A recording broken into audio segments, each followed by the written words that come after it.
ओम गण श्री महागणेशाय नमः। राधे राधे दोस्तों, कैसे हैं आप सब।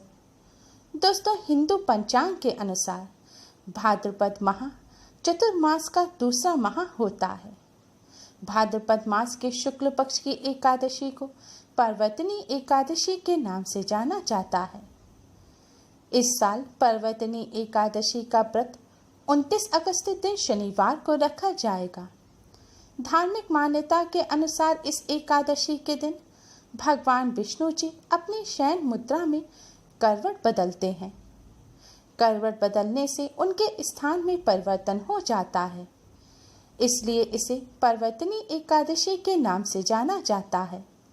मान्यता है कि पर्वतनी एकादशी का व्रत करने से व्रती को वाजपेयी यज्ञ के समान फल की प्राप्ति होती है।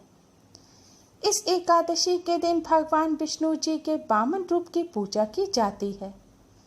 पद्म पुराण में स्वयं भगवान श्री कृष्ण ने कहा है कि पर्वतनी एकादशी के दिन भगवान विष्णु के वामन रूप की पूजा करनी चाहिए, क्योंकि भगवान इन 4 महीनों में वामन रूप में पाताल लोक में निवास करते हैं।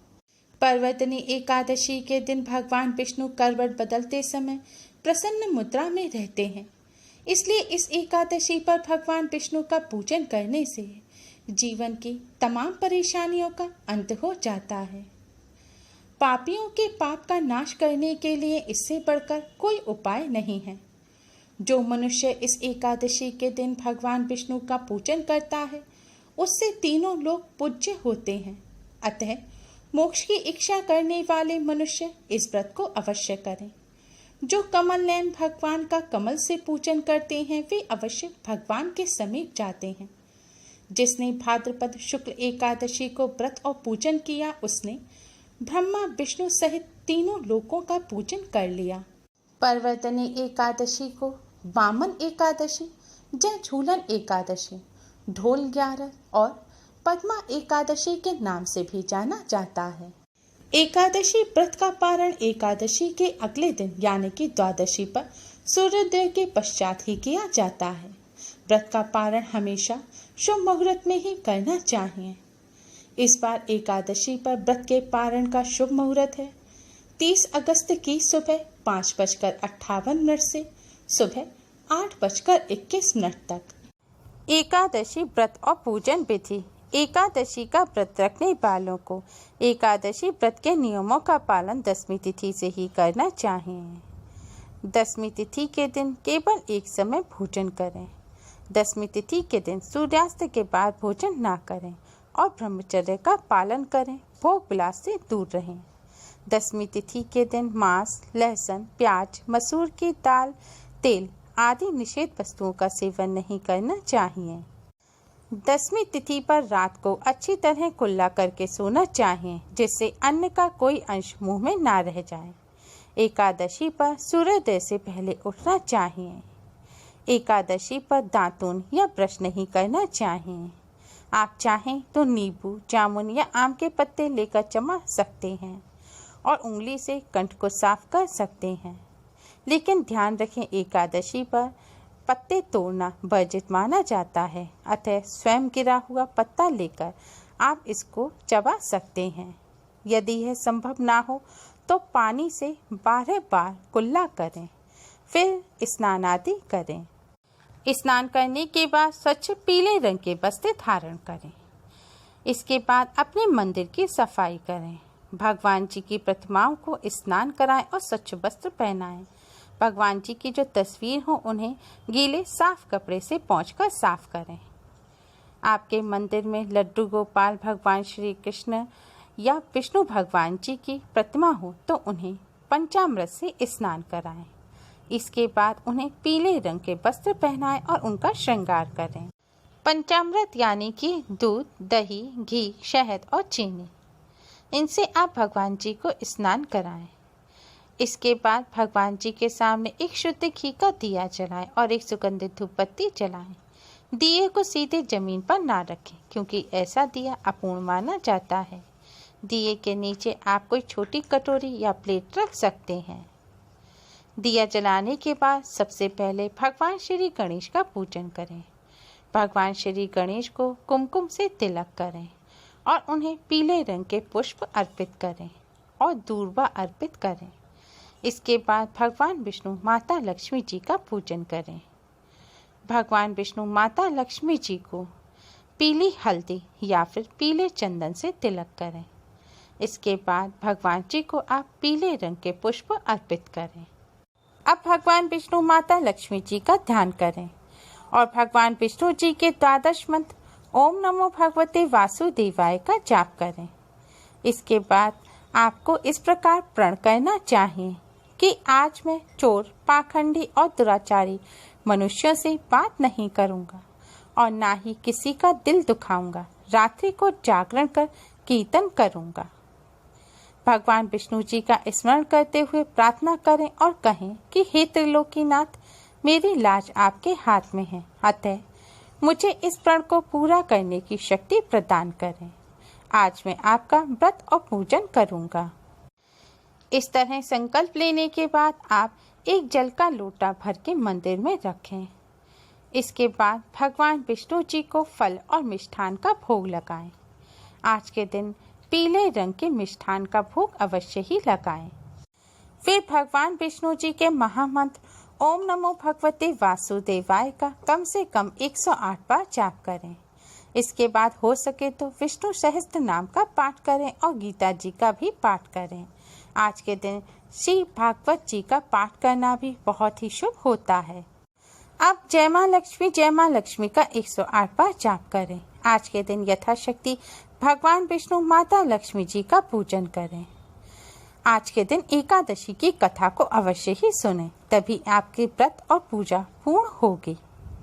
इसके बाद भगवान श्री गणेश, भगवान विष्णु, माता लक्ष्मी जी की आरती करें। आरती करने के बाद भगवान जी से अपनी सभी गलतियों की क्षमा मांगे। भगवान जी से प्रार्थना करें कि वह सभी पापों और कष्टों से आपको मुक्ति दिलाएं। भगवान जी से अपनी मनोकामना पूर्ण करने की भी प्रार्थना करें। पूजन करने के बाद पूजन के समय जो आपने जल भर के रखा है उससे भगवान सूर्यदेव को अर्घ्य दें, यानी कि भगवान सूर्यदेव को जल चढ़ाएं। सुबह इस तरह पूजन करने के बाद संध्या के समय आप भगवान विष्णु, माता लक्ष्मी जी का पूजन अवश्य करें। भगवान श्री गणेश, भगवान विष्णु, माता लक्ष्मी जी की आरती करें और व्रत की कथा को सुनें। एकादशी के दिन रात्रि जागरण का विशेष महत्व होता है। एकादशी के रात्रि को भगवान जी के सामने दीपक जलाकर भगवान जी का भजन कीर्तन करना चाहिए।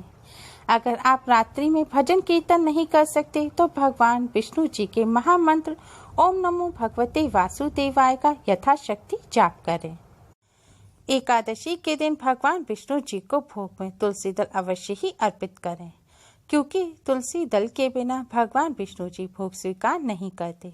लेकिन ध्यान रखें कि एकादशी के दिन तुलसी के पत्ते नहीं तोड़े जाते, इसलिए आप एकादशी से एक दिन पहले ही तुलसी के पत्ते तोड़कर रख लें, या फिर आपने भगवान जी को जो पहले तुलसी के पत्तों का भोग लगाया है उन्हें वापस पानी से धोकर आप उनका भोग लगा सकते हैं।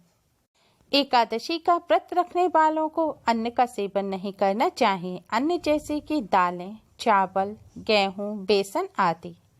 व्रत रखने वाले सादा नमक भी ना खाएं। व्रत में केवल सेंधा नमक यानी कि व्रत के नमक का ही सेवन करें। सरसों के तेल का भी सेवन ना करें। एकादशी के दिन अशुद्ध द्रव्य से बने पेय भी ना पिएं, जैसे कोल्ड ड्रिंक, एसिड आदि डाले हुए फलों के डिब्बाबंद रस को भी ना पिएं। 2 बार भोजन ना करें।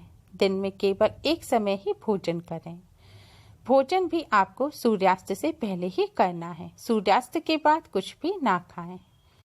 एकादशी के दिन व्रत रखने वाले व्रत में सभी प्रकार के फल और सभी प्रकार के ड्राई फ्रूट्स खा सकते हैं। व्रत में कूटू और सेंधा के बने भोज्य पदार्थ भी खा सकते हैं। आलू खा सकते हैं, दूध पी सकते हैं, चाय कॉफी भी पी सकते हैं। व्रत में फल अथवा घर में निकाला हुआ फल का रस अथवा थोड़े दूध या जल पर रहना विशेष लाभदायक होता है। व्रत के तीनों दिन यानी कि दसवीं, एकादशी और द्वादशी के इन तीनों दिनों में कांसे के बर्तन में भोजन ना करें। मांस, प्याज, लहसुन, मसूर, उड़द की दाल, चने की दाल, शाक और तेल आदि का सेवन ना करें और अधिक जल का सेवन भी नहीं करना चाहिए। हो सके तो व्रत के पहले दिन दशमी को और दूसरे दिन द्वादशी को हविष्वान यानी कि जौ, गेहूं, मूंग, सेंधा नमक, काली मिर्च, शर्करा और गौघृत आदि का एक बार भोजन करें। फलहारी को व्रत में गोभी, गाजर, सलजम, पालक, कुल्फा का साग इत्यादि का सेवन नहीं करना चाहिए। प्रत्येक वस्तु का भगवान जी को भोग लगाएं और तुलसी दल को छोड़कर भोग लगी हुई चीजों को ही ग्रहण करना चाहिए। एकादशी के दिन जुआ, निंद्रा, पान, पराई निंदा, चुगली, चोरी, हिंसा, क्रोध तथा झूठ नहीं बोलना चाहिए। इन चीजों से दूर रहना चाहिए। एकादशी के दिन बाल ना धोएं, बाल ना काटें, नाखून ना काटें और दाढ़ी मूछ भी ना बनवाएं। द्वादशी पर सूर्योदय से पहले उठकर एकादशी की तरह ही पूजन करें। फिर भगवान जी से व्रत में हुई सभी गलतियों की क्षमा मांगें। इसके बाद सूर्य देव से भी सभी गलतियों की क्षमा मांगकर सूर्य देव को अर्घ्य दें। भगवान जी को भोजन का भोग लगाएं। फिर हो सके तो किसी ब्राह्मण को भोजन कराएं और दक्षिणा दें। इसके बाद ही भोजन करके व्रत को खोलें। एकादशी पर जो व्रत नहीं भी रखते उन्हें भी चावल का सेवन नहीं करना चाहिए, तामसिक चीजों का सेवन नहीं करना चाहिए और ब्रह्मचर्य व्रत का पालन करना चाहिए। इस दिन यथाशक्ति दान करें, किंतु स्वयं किसी का दिया हुआ अन्न कदापि ग्रहण ना करें। द्वादशी पे अगर आप किसी ब्राह्मण को भोजन नहीं करा सकते तो आप भगवान जी को भोग लगाकर भोजन निकालकर गौ माता को खिला दें। इसके बाद अपना व्रत खोलें।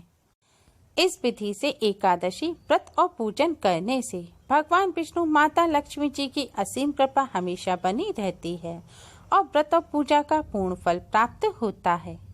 उम्मीद है आपको हमारी ये वीडियो पसंद आई होगी। प्लीज़ लाइक करें। हमारी इस वीडियो को अपने फ्रेंड्स और रिश्तेदारों में ज़्यादा से ज़्यादा शेयर करें, जिससे वह भी इसका लाभ उठा सकें।